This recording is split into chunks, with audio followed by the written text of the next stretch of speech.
भिड बिथोलियो के भिड बिथोलियो नि त अनि आने यता भिड बिथोलियो के केटाहरूले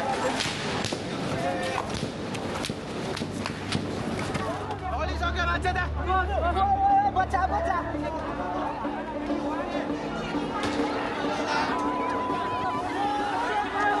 यस्तो छ पुलिसले लुक एट दिस यतिसम्मको लापरवाही गर्नुहुन्छ त है सरकारले। नेपाल 2082 साल भदौ 23 गते काठमाडौँका सडकमा जेनजी प्रदर्शनकारी परिवर्तनको माग गर्दै उत्रन्छन्, तर तिनीमाथि अश्रु ग्यास र गोली प्रहार गरिन्छ। त्यसपछिका केही घण्टामा स्कुल ड्रेस लगाएका एक किशोर सहित 19 जना नेपाली युवा आफ्नै सुरक्षाकर्मीले हानेको गोलीबाट मर्छन्। यी मृत्युले जन्माएको रिसले भोलिपल्ट चर्को विरोध प्रदर्शन ल्याउँछ।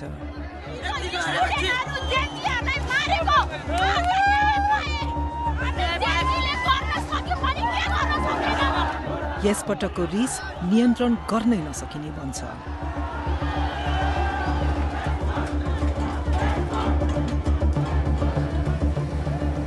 सडकमा खिचिएका 4000 भन्दा धेरै भिडियो, प्रदर्शनकारी तथा प्रहरीसँगका विशेष अन्तर्वार्ता र बीबीसीआईले मात्रै प्राप्त गरेको प्रहरी रेडियोको गोप्य अभिलेखका आधारमा हामीले ती 2 दिनका त्रासद घटनाको सूक्ष्म विवरण यहाँ प्रस्तुत गरेका छौं।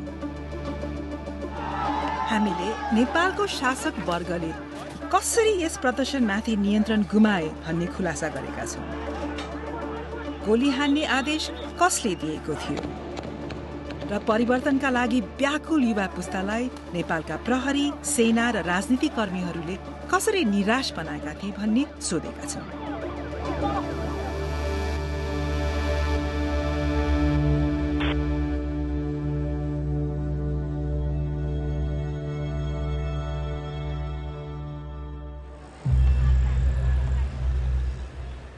रिस र रक्तपातका ती 48 घण्टा पछाडि वर्षौंदेखिको कुण्ठा थियो। 1 दशक लामो सशस्त्र द्वन्द्वपछि 2064 सालमा नेपालले राजतन्त्र हटायो। 2072 सालको नयाँ संविधानले नयाँ थालनीको बाचा त गर्यो, तर 10 वर्ष बित्दा पनि त्यो बाचा यथार्थमा परिणत भएको छैन। नेपालका झण्डै 20% युवा बेरोजगार छन्। 10 लाख युवाका लागि विदेशनुको विकल्प छैन। देश ऋण र आर्थिक परनिर्भरतामै रहेको छ। सतहमा हेर्दा 3 मुख्य राजनीतिक दल बीच नै सत्ता घुमिरहेको झैं देखिन्छ, तर पाका उमेरका केही नेता मात्रै दशकौंदेखि सत्तामा टाँसिएर बसेका छन् भन्ने धेरै नेपाली युवाको बुझाइ छ। जेनजी पुस्ताका धेरै विद्यार्थी जस्तै 26 वर्षीय रक्षा बम पनि लोकतन्त्रले सोचे जस्तो परिणाम दिन नसकेको मान्छिन्। नेपाली जनताको बलिदान, उनीहरूको संघर्षको उपलब्धि र भविष्य आज एउटा व्यक्तिको अहंकार र कुशासनको बन्धनमा छ।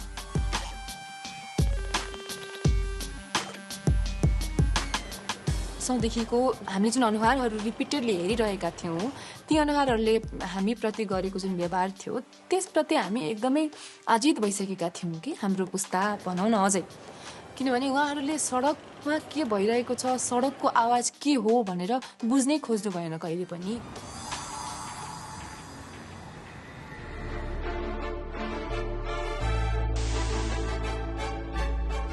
नेपो बेबीवाला जुन ट्रेन्ड चलिरहेको थियो संसारभरि नै, त्यो नेपाल पनि आयो।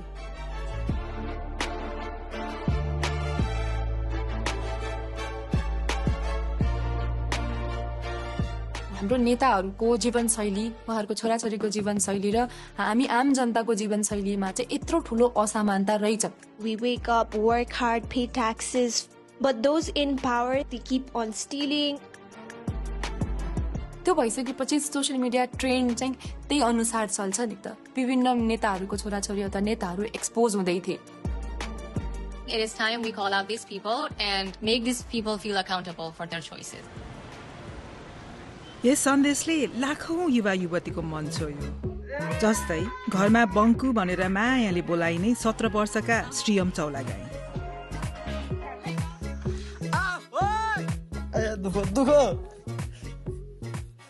उनीसँग आमा बुवा गंगा कार्की र गणेश चौलागाईलाई अचम्म पार्ने राजनीतिक छेद थियो।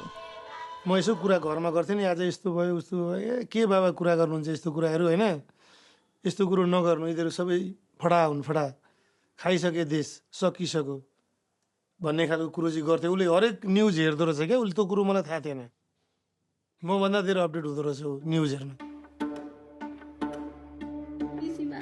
अनलाइन विरोधको आवाज चर्केको देखेर आत्तिएको सरकारले भदौ 19 गते एक कठोर निर्णय लियो। Now, news from Nepal, the country has cracked down on a number of social media platforms, including Facebook, YouTube, Instagram, X, LinkedIn. Last night, poof, the platform it's all gone. इन्टरनेटमा यो छलफल डढेलो झैं फैलिरहेको थियो। We have so many problems in Nepal, but they think, yeah, let's ban social media. Yeah, that's going to fix the country. Yeah, why are these idiots running the country? Doesn't that seem like a coincidence? It feels kind of shady.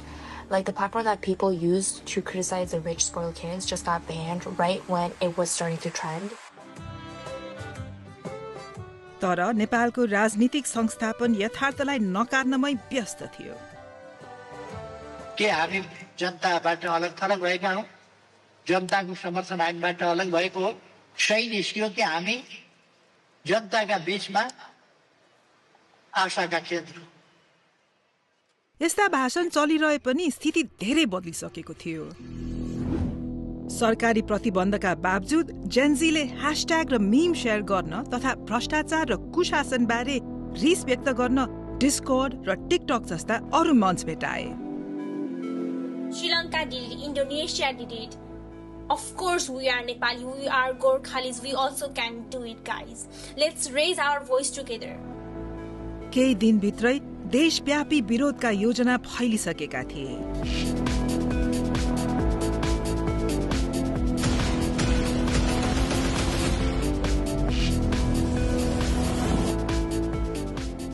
Youth against corruption नामको discord server समन्वय र छलफलको मुख्य केन्द्र बन्यो।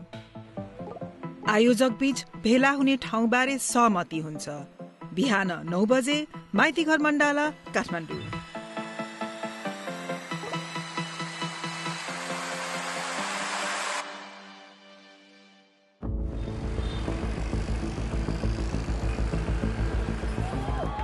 भोलिपल्ट बिहान रक्षा अग्रपंक्तिमा हुन्छन्। आज हामी सार्वजनिक सम्पत्ति नष्ट गर्दैनौं, शान्तिपूर्ण तरिकाले आवाज उठाउँछौं। त्यसैले सबजना हामी रेडी छौं आजको प्रोटेस्टको लागि। We are ready.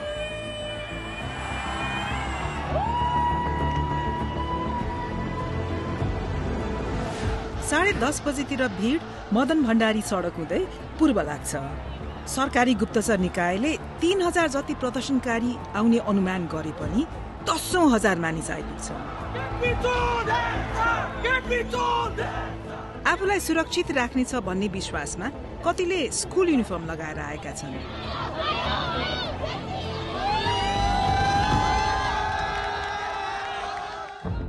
प्रदर्शनकारीहरू संघीय संसद भवनतिर जाँदैछन्, तर त्यहाँ पुग्नु अघि एउटा ब्यारिकेडले बाटो छेक्छ। करिब 200 प्रहरी र हजारौं प्रदर्शनकारीहरू आमुने सामुने छन्। त्यहाँको माहौल फेरिन थाल्छ।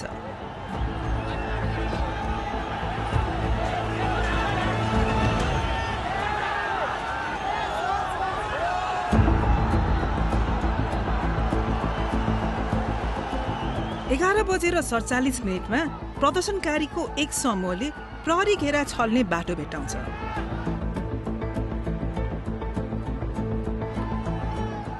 हक्क नबक्क भएका प्रहरी ब्यारिकेड छोडेर भाग्छन्।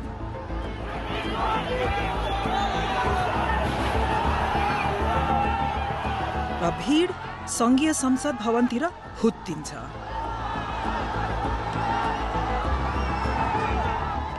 आयोजकहरूले शान्तिपूर्ण प्रदर्शन आह्वान गरेको भए पनि प्रदर्शन अस्तव्यस्त हुन्छ।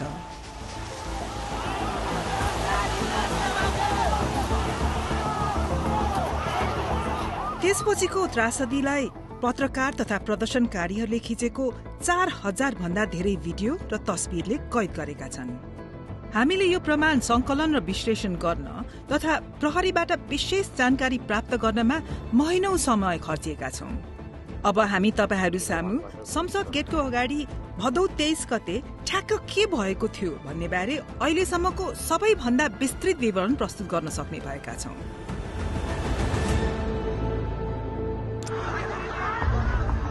11:58 प्रदर्शनकारी र हतियारधारी प्रहरीहरू आमुने सामुने हुन्छन्।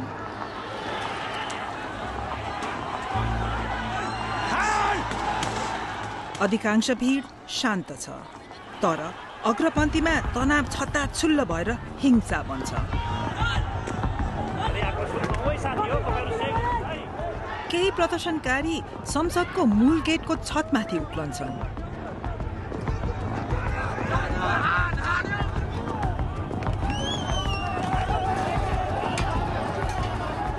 सवा 12 बजे एक समूहले पर्खाल तोड्छ।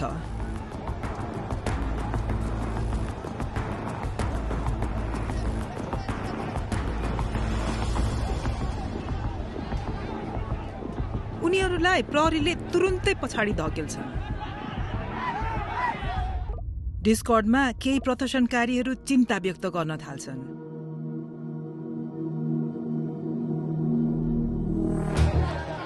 भीडमा हामी श्रीयमलाई देख्छौं। आफ्नी आमाले नजाऊ भन्दा भन्दै यहाँ आएका छन्। जान्छु भनेर अघिल्लै दिन उसले भनेको थियो, भन्न चाहिँ नभनेको होइन। किन जानु पर्यो, यस्तोमा के हुन्छ, पर्दैन जान भनेर भने। अनि अब हामी जेन्जी केटाकेटीको ड्रेसमा जान्छौँ, हामी माइनरलाई कसैले हात पनि लाउँदैन।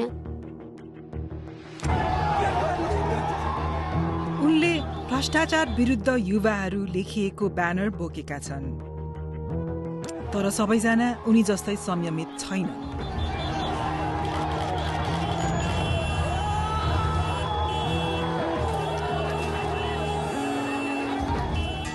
साढे 12 कर्फ्यू घोषणा हुन्छ। अब यो भेला गैर कानूनी बन्छ। फोनमा कुरा फैलिन्छ।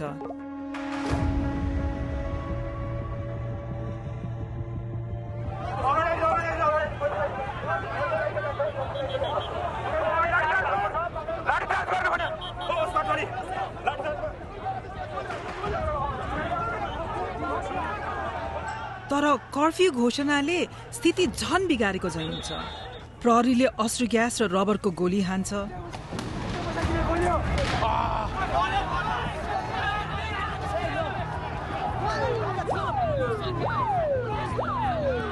तर उनीहरूको कारबाही अस्तव्यस्त छ।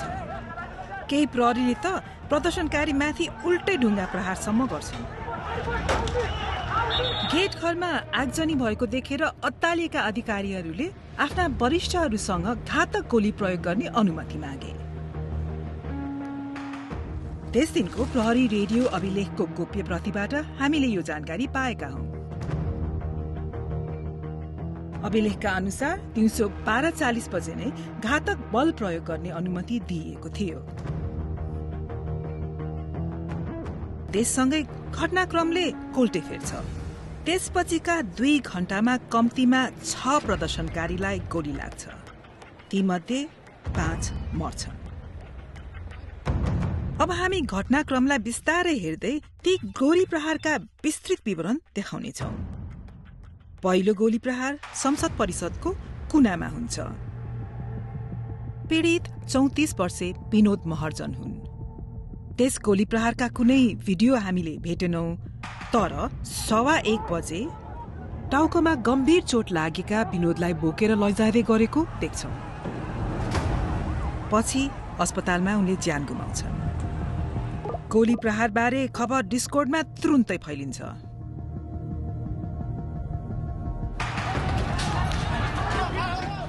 र सडकको रिस चुलिएर क्रोध बन्छ। प्रहरी अलमल्ल बनेको छ। एउटा समूहलाई गेट बाहिर चेपुवामा बारिएको छ।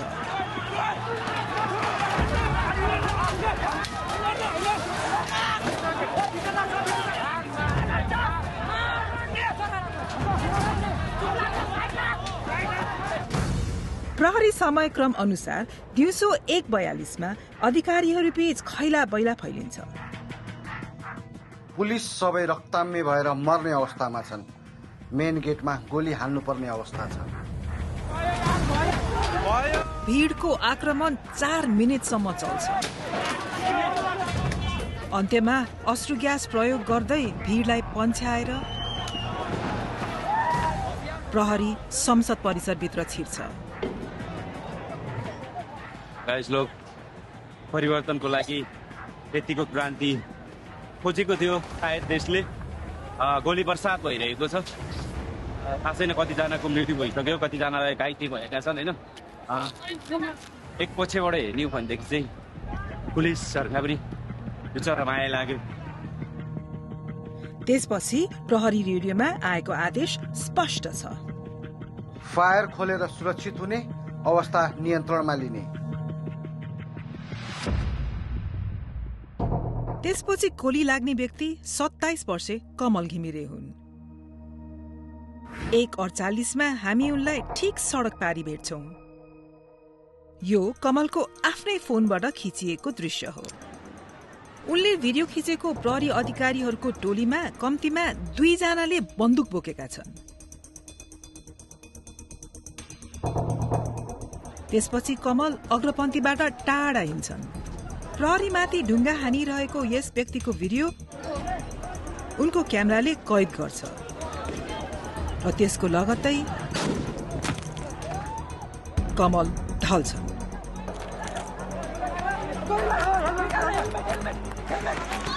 हामीले यही घटना अर्को दृष्टिकोणबाट पनि भेटेका छौं। कमल यहाँ छन्, ढुङ्गा हानिरहेका व्यक्ति र कमललाई गोली लागेको क्षण। उनको मेडिकल रिपोर्टका अनुसार गोली उनको बायाँ काखी मुनिबाट घुसेर पिठ्यूबाट बाहिर निस्केको थियो। गोली ठ्याक्क कसरी आइपुग्यो भन्ने यकिन नभए पनि कुन दिशाबाट हानिएको हो भन्ने चाहिँ देख्न सकिन्छ। त्यसले कमल घिमिरेले केही क्षण अघि मात्रै भिडियो खिचेको प्रहरीकै समूहतिर संकेत गर्छ। कमलको मेरुदण्डलाई गोलीले केही मिलिमिटरले मात्रै नछोएको थियो। उनी बाँचे। झन्डै त्यही क्षणमा त्यहाँबाट 200 मिटर पश्चिममा अर्का युवालाई गोली लाग्छ। यी हुन् त्यसै दिन केही बेर अघि देखिएका 22 वर्षे रसिक खतिवडा। उनको टी सर्टमा लेखिएको छ, हामी नेता चाहन्छौं, लुटेरा होइन। रसिकलाई ठ्याक्क कुन बेला वा कहाँबाट गोली हान्यो भन्ने हामीलाई थाहा छैन। तर दिउँसो 1:53 बजे रसिकलाई बोकेर लगेको यो दृश्य एक प्रदर्शनकारीको फोनले खिचेको रहेछ। उनको छातीमा गोली लागेको थियो। यसै चोटले उनको ज्यान लग्यो। उनी 22 वर्षका थिए।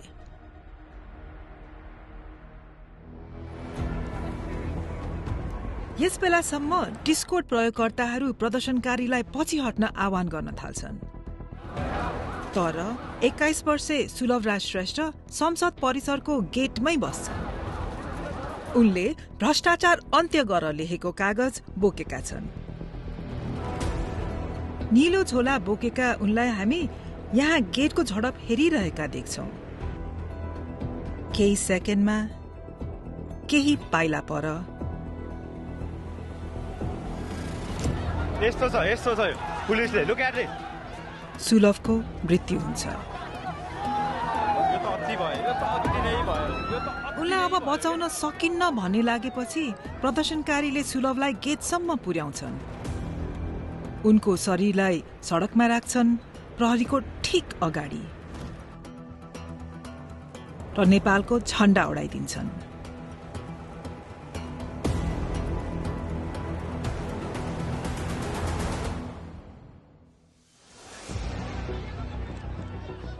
यस गोली प्रहारका प्रत्यक्षदर्शी मध्ये थिए स्कुल ड्रेस लगाएका 17 वर्षीय किशोर श्रीयम चौलागाई।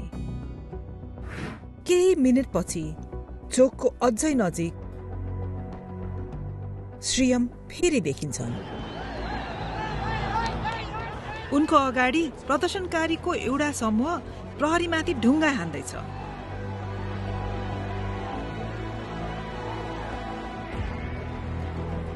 यहाँको हिंसाबाट तर्केर श्रीयम चोकतिर फिर्ता हिँड्छन्। यिनै उनका अन्तिम पाइला हुन्छन्। केही बेरमा अर्को फोनले यो दृश्य कैद गर्छ, जुन नेपाल भरि भाइरल हुन्छन्।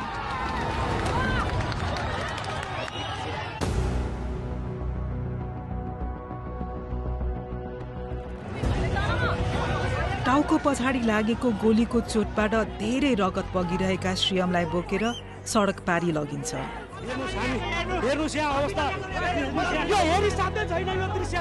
वरिपरिका मानिसले उनलाई एम्बुलेन्समा राख्छन्, तर ढिलो भइसकेको हुन्छ। राष्ट्रिय ट्रमा सेन्टरमा आइपुग्दा श्रीयमको मृत्यु हुन्छ। भदौ 23 गते संघीय संसद बाहिर गोली प्रहारबाट मारिने व्यक्तिहरूमध्ये उनी सबैभन्दा कम उमेरका हुन्।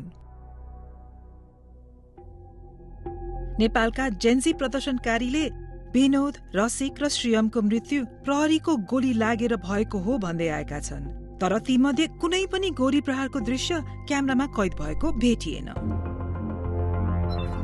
त्यसपछि मारिएका योगेन्द्र न्युपानेलाई केही कदम पर मात्रै गोली लाग्छ। यसपटक भने योगेन्द्र ढल्दा गोली संसद भवन परिसर भित्रबाटै चलेको थियो भन्ने अहिलेसम्मको सबैभन्दा स्पष्ट प्रमाण हामीले भेटेका छौं। यस गोली प्रहारको 90 सेकेन्ड मात्र अघि संसद भवनमा यस्तो भइसकेको छैन। ब्लगर निषेध दाहालले आफ्नो क्यामेरा संसद भवनतिर फर्काए। शस्त्र प्रयोगहरू यता देख्न सक्नुहुन्छ हजुरहरूले। प्रहरीको यो समूहलाई ध्यान दिएर हेरौं। दिउँसो ठ्याक्कै 2:21 बजे उनीहरू संसद परिसरको पर्खालतर्फ अघि बढ्छन्।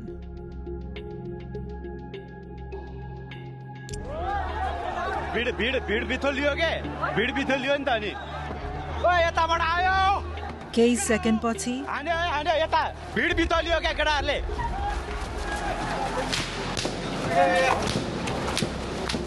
7 पटक बन्दुक पड्केको आवाज सुन्छ र रगत बगाउँदै ज्यान गुमाइरहेका योगेन्द्रलाई देख्छौं।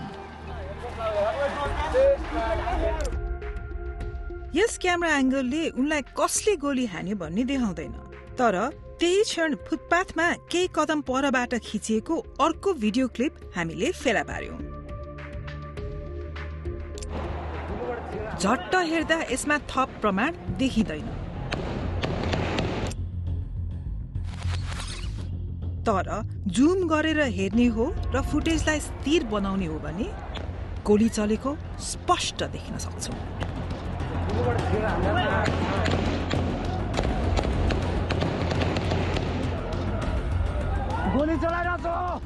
त्यसको 15 सेकेन्ड पछि प्रहरीको त्यही टोली झैं देखिने समूह मैदानको कुनातिर अघि बढिरहेको दृश्य तेस्रो क्यामेराले कैद गर्छ।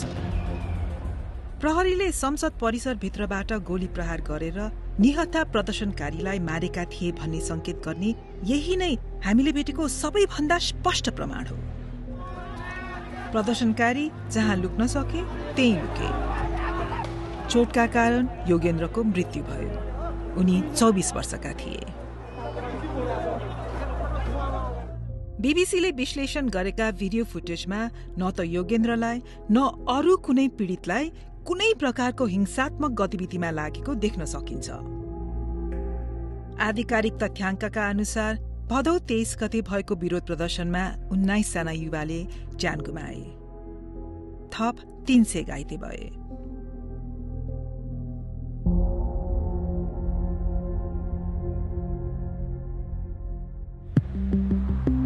प्रहरीले आफ्नै नागरिकमाथि गोली चलाउने अवस्था कसरी बन्यो त? हाम्रा प्रहरी सूत्रका अनुसार यो आदेश कल साइन किलो 1 बाट प्रहरी रेडियो मार्फत आएको थियो।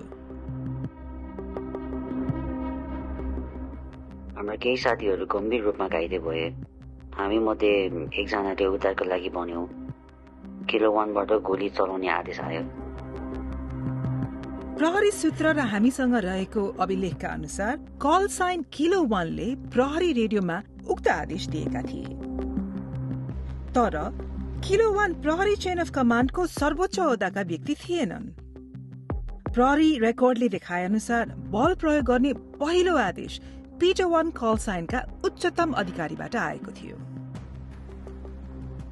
कर्फ्यू लागिसकेको छ, आदेश माग गरिराख्नु पर्दैन, आवश्यक बल प्रयोग गर्ने।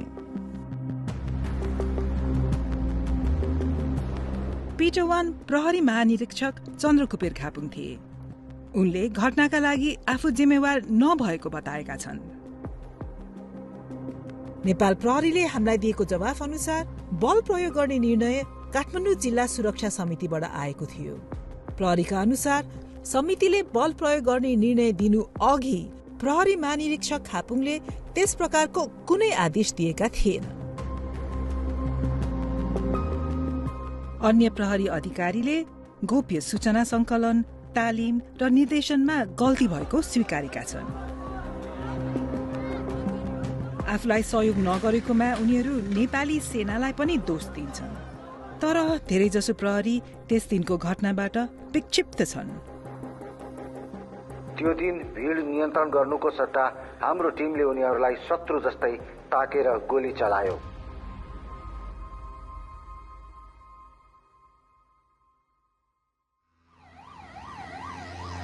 त्यस दिन अबेज श्रीयमका बुवालाई कुनै बुवा आमाले नचिताउने फोन कल आयो।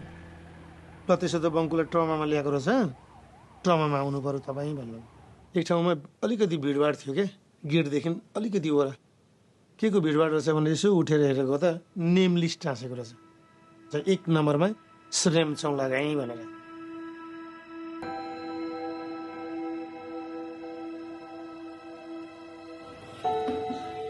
घरमा इन्ट्री हुने बित्तिकै अब वाइफले के सोध्यो भने बिरामी लिएर आउँछु भनेर जानुभएको, बङ्कुची खै त तपाईँ एक्लै आउनुभयो त? अनि मैले ट्रिटमेन्ट हुँदैछ, चोट रहेछ, ट्रिटमेन्ट हुँदैछ, एक्लै उसलाई किन छोडेर आउनुभएको त ट्रिटमेन्ट भइरहेको बेलामा भनेर भन्ने खालको क्वेसन गर्यो होइन। तर म ठगिरहेको छु होइन, म कसरी बसेँ होला। यस्तो रक्तपातपछि पनि प्रधानमन्त्रीको हट कायमै रह्यो। अब धेरैले चाहिँ नै प्रधानमन्त्रीको राजीनामा तत्काल चाहियो भनेर प्रमुख प्रतिपक्षी दल लगायत सडकमा बसेर त्यति मागेर भएर नि प्रधानमन्त्रीले अहिले राजीनामा दिनुभयो। यस्तो हटको सामना गर्नु परेपछि केही प्रदर्शनकारीहरूले वैकल्पिक उपाय सुझाउन थाले।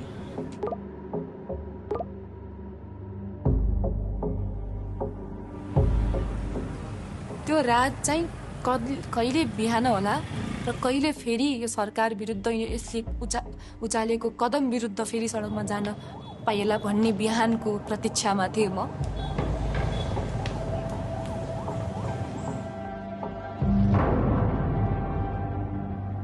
बिहानको मिरमिरेसँगै क्रोध विस्फोटित हुन्छ।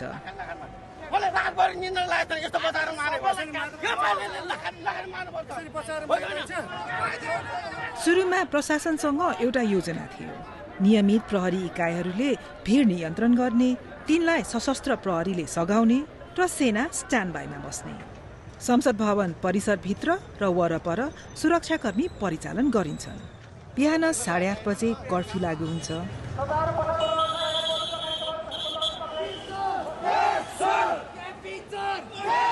तर भिड पछाडि हट्दैन।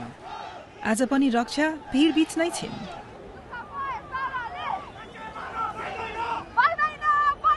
प्रदर्शनकारीहरू संसद भवनतिर अघि बढ्दै गर्दाको यो दृश्य उनको फोनले खिचेको हो। फेरि गोली चलाउन थालिसकेको छ संसद भवन अगाडि।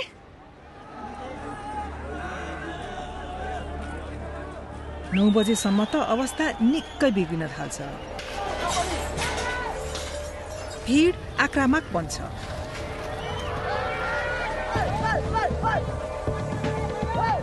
प्रहरीमाथि हमला हुन्छ।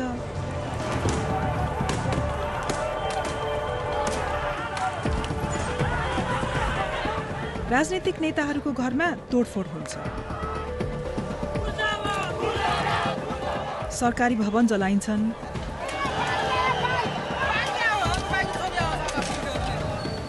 सत्ता निकट ठानिएका व्यक्तिहरूको निजी सम्पत्ति पनि तारोमा पर्छन्। त्यो हिंसा तत्क्षण इन्टरनेटमा फैलिन्छ।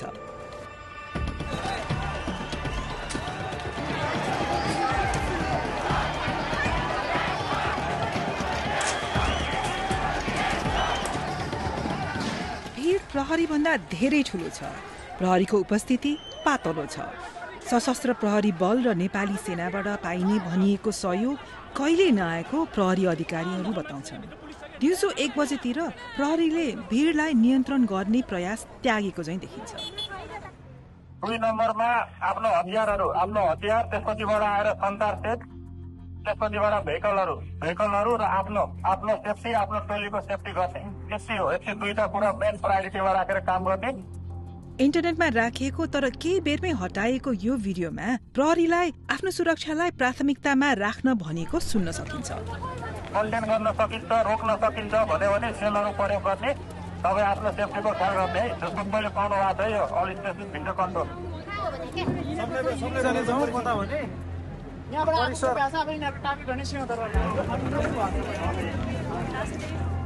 प्रहरीले मैदान छोडेपछि कोलाहल छाउँछ।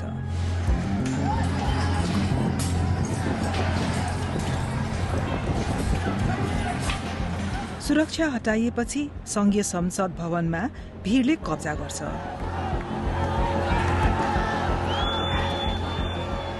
दिउँसो 2 बजेसम्ममा भवन उनीहरूको अधीनमा हुन्छ।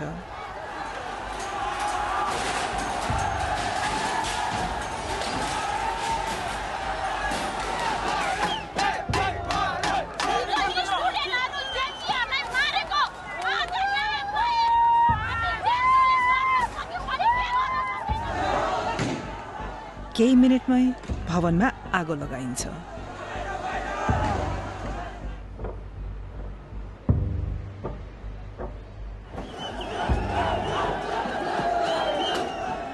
भीड सर्वोच्च अदालतभित्र प्रवेश गर्छ र सिंहदरबारको ऐतिहासिक भवन परिसरमा पनि।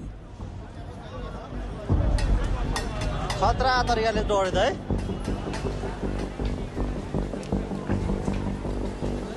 आकाशमा सेनाका हेलिकप्टरले फन्को मार्छन्। आगजनी गरिएका भवनहरूबाट नेताहरूलाई उद्धार गरेर सुरक्षित स्थानतर्फ लैजान्छन्।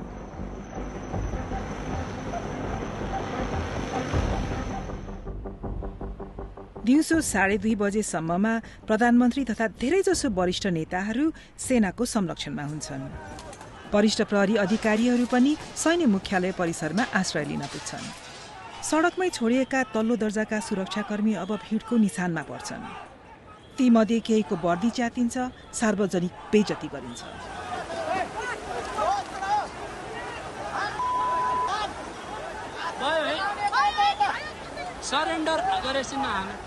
एक कनिष्ठ अधिकारीले आफूलाई कमान्डरहरूले अल्पत्र पारेको महसुस भएको बताए।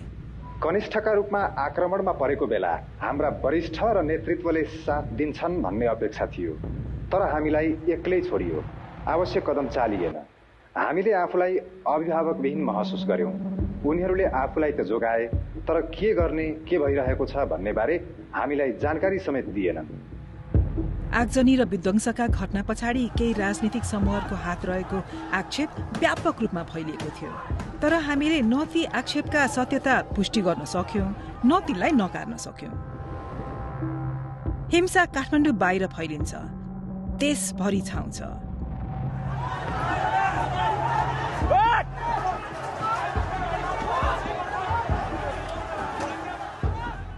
भदौ 24 गते दिउँसो प्रधानमन्त्री केपी शर्मा ओलीले राजीनामा दिन्छन्। एक हिसाबले लाग्यो कि हामीले देश अब हाम्रो भयो हैन, हामीले यस्तो अहंकारी, यस्तो सरकारलाई घुँडा टेकायौं भन्ने खुसी पनि थियो त्यो बेलामा, र एक प्रकारको हामी वेदनामा पनि थियौं। हामीले आर्मीलाई रिक्वेस्ट गर्यौं, प्लिज है अब यस्तो तपाईहरूले रोकिदिनुहोस्, तपाईँले कन्ट्रोल गरिदिनुहोस् भन्ने खालको, यो पिस मेन्टेन गरिदिनुहोस् भन्ने खालको आग्रह गर्यौं।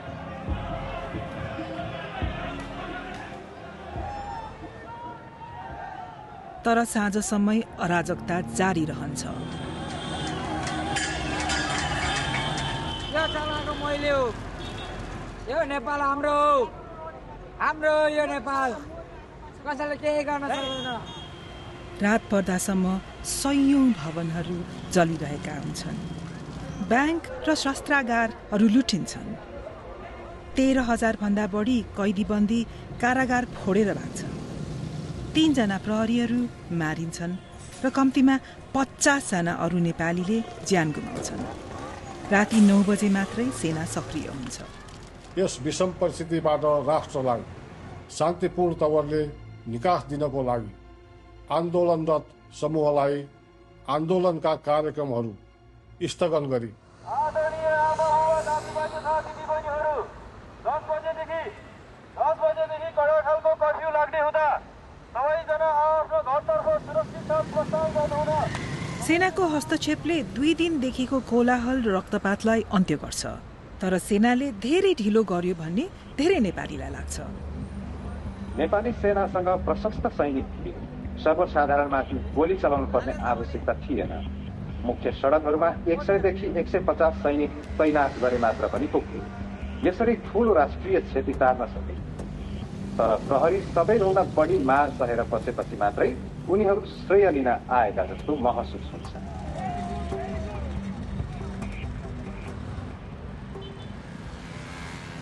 डिस्कोर्डको च्यानलमा अब 1 लाख भन्दा बढी मानिस थिए।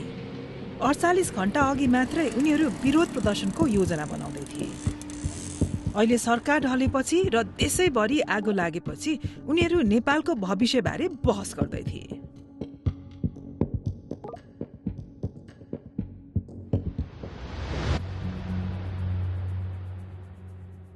Sushila Karki, a former Supreme Court Chief Justice, was sworn in after protesters forced her predecessor from office.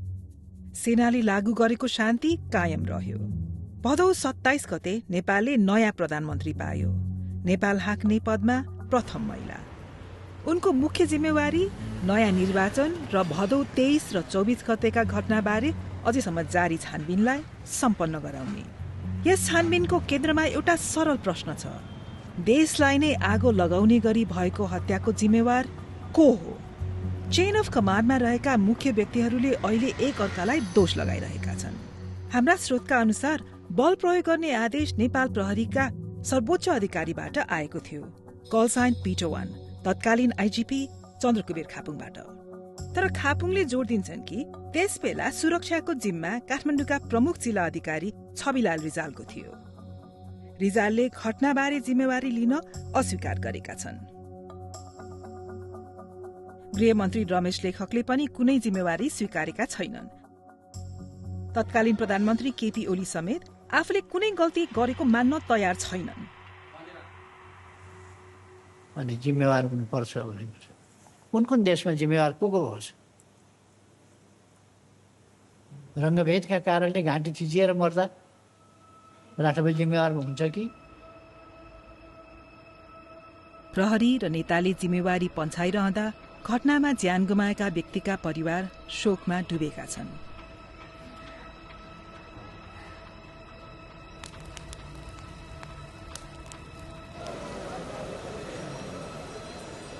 यसका लागि दोषी को हुन् भन्ने बारे उनीहरूलाई कुनै शंका नै छैन। सबभन्दा हाम्रो चाहिँ दोषीलाई कारबाही हुनुपर्छ हैन, मेरो भनाइ चाहिँ त्यही हो। तपाईहरुले को दोषी देख्नु भएको छ तपाईहरुको नजरमा? 3 करोड नेपालीलाई फर्लङ्ग थाहा छ कि दोषी को हो भनेर अहिले नाम हामीले किटान गर्नुपर्ने आवश्यकता पनि छैन। अघिल्लो सरकारले मचाएको यो सबै वितण्डा हो हैन। त्यो सरकारमा लिड गर्नेहरू को थिए ती सबै दोषी हो।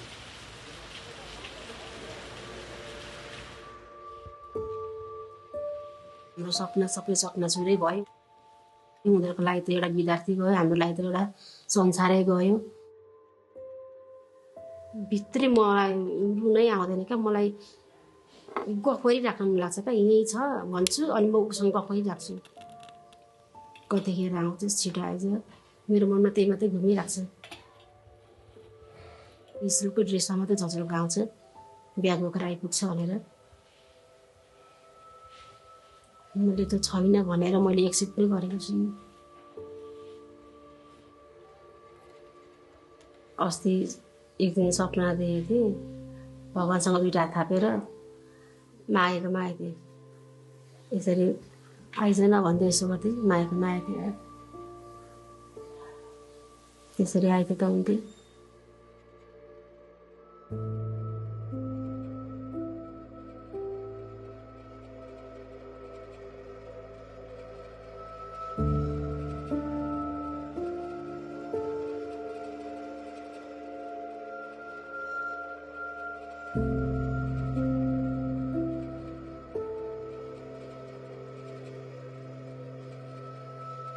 थियो